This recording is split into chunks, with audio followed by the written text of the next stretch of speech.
എന്ന പേര് അയാൾ സ്വീകരിച്ചു.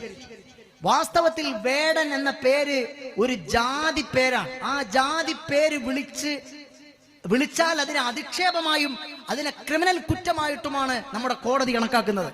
ഇന്ത്യൻ കോടതി ജുഡീഷ്യറി കണക്കാക്കുന്നത് വേടൻ എന്ന പേര് വിളിക്കുന്നത് ക്രിമിനൽ കുറ്റമായിട്ടാണ്. കാരണം ജാതി പേര് വിളിച്ച് അധിക്ഷേപിക്കുന്നു എന്ന തരത്തിൽ കേസിന് പോകാൻ പറ്റും. കേസ് അന്യായം ഫയൽ ചെയ്യാൻ പറ്റുന്ന കാര്യമാണ്. പക്ഷേ അയാൾ വേടൻ എന്ന പേര് സ്വീകരിച്ചിരിക്കുന്നു. അതെന്തുകൊണ്ടാണ് അയാൾ അത് ചെയ്യുന്നത്? അയാളുടെ നിറത്തിനെതിരെ ഇപ്പോഴും ഇവിടെ നിലനിൽക്കുന്ന വംശീയതക്കെതിരെയുള്ള അയാളുടെ പ്രതിഷേധത്തിന്റെ സ്വരമാണ്.